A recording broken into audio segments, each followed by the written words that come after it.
যাচ্ছে মুসা ইবনে উমার রাদিয়াল্লাহু তাআলা আনহু বসে আছেন। মুসা ইবনে উমারের আপনার চামড়ার কাপড় দিয়ে পোশাক পরিধান করে তার শরীরের অংশ পর্যন্ত দেখা যাচ্ছে।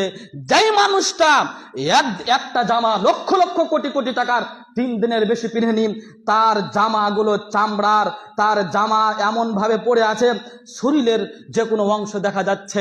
আল্লাহর নবী আশ্চর্য হয়ে সাহাবীদেরকে বললেন, দেখো এত ধনশীল মানুষ হওয়ার পরেও মুসা ইবনে উমার সমস্ত কিছুকে ত্যাগ করে ইসলামের ছায়া তলে চলে এসেছে। শুধু কি তাই, উহুদ যুদ্ধে অংশগ্রহণ করে, বদরের যুদ্ধে অংশগ্রহণ করে বিজয় প্রাপ্ত হয়েছিলেন মুসলিমেরা। উহুদ যুদ্ধে অংশগ্রহণ করে মুসা ইবনে উমারের হাতে পতাকা দিয়েছিলেন নবী মুহাম্মদ সাল্লাল্লাহু আলাইহি সাল্লাম। ইতিহাস এমন ভাবে কঠোর ভাবে বর্ণনা করেছে যা আমি আপনাদের সামনে কথা বলতে পারি না। রাসূল সাল্লাল্লাহু আলাইহি সাল্লাম বলছেন, মুসা ইবনে উমার এত একজন বিত্তশী মানুষ, ঘরে আপনার এই কি বলছে বড় লোকের সন্তান, তারপরেও মুসা ইবনে উমার যখন যুদ্ধ করতে গেছে শরীরে কোনো পোশাক নেই, একটা পোশাক পরে উহুদের যুদ্ধে অংশগ্রহণ করেছে। ডান হাতকে কেটে দেওয়া হয়েছে, ডান হাত কেটে গেছে, বাম হাতে পতাকা নিয়েছেন, বাম হাত কেটে গেছে, দুই বাজুর জোর দিয়ে বুকের মধ্যে জড়িয়ে পতাকাকে উত্তোলন করে বলছেন, ওমা মুহাম্মাদুন ইল্লা রাসূল কদ খালাত মিন ক্বাবলিহির রাসূল। মুহাম্মদ একজন আল্লাহর বান্দা, মুহাম্মদ আল্লাহর নবী। আল্লাহর নবী একদিন এসেছিলেন, আল্লাহর নবী দুনিয়া ছেড়ে চলে যাবে, আল্লাহর নবীর মৃত্যুবরণ হয়ে যাবে, দিন প্রতিষ্ঠিত থাকবে। এই আয়াত পড়তে পড়তে তিনাকে আবার 3 বারের পর তিনাকে হত্যা করা হলো। তার খঞ্জর মেরে আপনার বর্জা মেরে দিয়ে তাকে শহীদ করে দেওয়া হলো।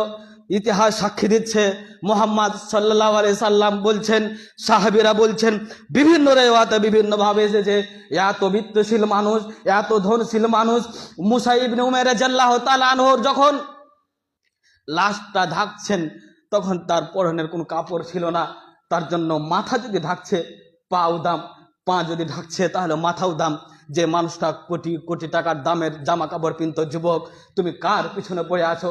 তারা সব ত্যাগ তিতিক্ষা করে দিয়ে সমস্ত কিছু ধন সম্পদকে তারা লাথি মেরে দিয়ে শুধুমাত্র ইসলাম যে শান্তির ধর্ম, ইসলাম যে মনোনীত ধর্ম, ইসলাম যে সর্বশ্রেষ্ঠ ধর্ম, ইসলামে যে শান্তি আছে, ইসলাম যারা পালন করে তাদের জন্য যে সুখবর আছে, তারা যে জান্নাত যাবে, এই আশাতে এই আকাঙ্ক্ষাতে তারা কোটি কোটি টাকা সম্পদ তারা বিলীন করে দিয়ে এইভাবে তারা মৃত্যুবরণ করেছে।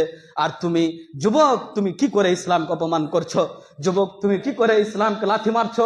যুবক তুমি কি করে পাছাটা গোলাম হয়ে গেছো? 500 টাকার বিনিময়ে, 1000 টাকার বিনিময়ে তারা তো কোটি কোটি টাকা সম্পদকে বিলীন করে দিয়েও তারা ইসলামকে অ্যাকসেপ্ট করেছিল। আশ্চর্য লাগে। যুবক তুমি কিভাবে আল্লাহর কাছে হিসাব দিবে? তোমার রক্তের হিসাব তুমি কিভাবে দিবে? তোমার শরীরের হিসাব তুমি কিভাবে দিবে? তোমার সম্পদের হিসাব তুমি কিভাবে দিবে? তোমার সময়ের হিসাব তুমি কিভাবে দিবে? যুবক তুমি যে আজকে গোলাম হয়ে গেলে, আমরা তো গোলাম নয়, আমরা তো শ্রেষ্ঠ জাতি, আমরা তো গোলাম নয়, আমরা তো শ্রেষ্ঠ ব্যক্তিত্ব। কেন? আমাদের কাছে শ্রেষ্ঠ দিন আছে। কেন? আমাদের কাছে শ্রেষ্ঠ কিতাব কোরআন আছে। কেন? আমাদের কাছে শ্রেষ্ঠতম আপনার ব্যক্তি আইডিয়াল নবী মুহাম্মদ সাল্লাল্লাহু আলাইহি সাল্লাম আছে। তারপরও কেন আমরা ওই 3 পয়সা মানুষের, যারা নামধারী মুসলিম, যারা নামধারী ধাপ্পাবাজি মুসলিম, যারা ইসলামকে অপমান করে, যারা মুসলিমকে কলঙ্কিত করে, তুমি তাদের সাপোর্ট হয়ে তুমি কি করে ইসলামকে অপমান করছো?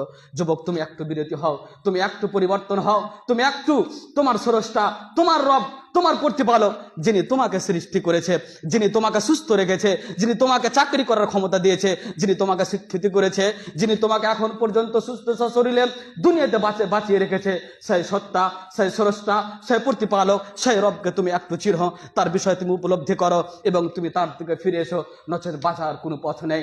সেই দিন কেউ তোমাকে বাঁচাতে পারবে না। মুসা ইবনে উমার রাদিয়াল্লাহু তাআলা আনহু একদিকে পা ঢাকে, একদিকে পা ঢাকে তো মাথা ঢাকে না, মাথা ঢাকে তো পা ঢাকে না, এইভাবে সেই দুনিয়া ছেড়ে চলে গেল কোটি কোটি টাকার সম্পদ ছেড়ে দিয়ে। তোমার কি হবে যুবক? তুমি তো অন্যায়ভাবে সম্পদ সংগ্রহ করেছো। তুমি একটু ভাবো, তুমি একটু পরিবর্তন হও। ভাবার জন্য আমি বিনীত নিবেদন জানাচ্ছি। সম্মানিত ভাই, আব্বু, মা, বোন যারা শুনছেন তাদের কাছে আমি করজোড়ে বিনীত নিবেদন করব, ইসলাম ছাড়া পৃথিবীতে কোনো এমন ধর্ম নেই যে ইসলাম ছাড়া শান্তি, ইসলাম ছাড়া মনোনীত, ইসলাম ছাড়া উৎকীর্ণ কোনো ধর্ম নেই। তার জন্য তো লক্ষ লক্ষ কোটি কোটি কোটি মানুষ আপনার ইসলামকে অ্যাকসেপ্ট করছে, কিন্তু কয়জন মানুষ ইসলাম ছেড়ে দিয়ে অন্য কোনো ধর্ম অ্যাকসেপ্ট করছে বলেন? কালকার ঘটনা, কালকার ঘটনা আপনার কি বলছে, এই পাকিস্তানের একজন মেয়ে শিখ ধর্মের, সৌদি আরবে কাতারে চাকরি করে, সেই মেয়েটা ইসলাম গ্রহণ করেছে আলহামদুলিল্লাহ। শিখ ধর্মের একদম সুন্দরী টকবগা মেয়ে কাতারে চাকরি করে, সেই ইসলাম গ্রহণ করেছে। কিসের জন্য? ইসলামে আছে মধু, ইসলামে আছে মিষ্টান্ন, ইসলামে আছে শান্তি, ইসলামে আছে ভ্রাতৃত্ব, ইসলামে আছে আপনার মরার পরে সার্টিফিকেট জান্নাত। তার জন্য কোনো ধর্মে নেই। তাই আমরা ইসলাম ধর্মের অনুসারী আলহামদুলিল্লাহ। আমরা আল্লাহর কাছে দোয়া করব যাতে করে আমরা সকলেই ইসলামকে বুঝি, ইসলামের বিধিবিধান, ইসলামের নিয়ম নীতিমালা যতগুলো আছে সেভাবে যেন আমরা নিজের জীবনে বাস্তবায়ন করতে পারি। আল্লাহ তুমি আমাদের ক্ষমতা প্রদান করো। আল্লাহুম্মা আমিন। রব্বানা তাকাব্বাল মিন্না ইন্নাকা আনতাস সামিউল আলিম ওয়া তুব আলাইনা ইন্নাকা আনতাত তাওয়াবুর রহিম ওয়া আখিরু দাওয়ানা আলহামদুলিল্লাহি রাব্বিল আলামিন। আসসালামু আলাইকুম ওয়া রাহমাতুল্লাহি ওয়া বারাকাতুহু।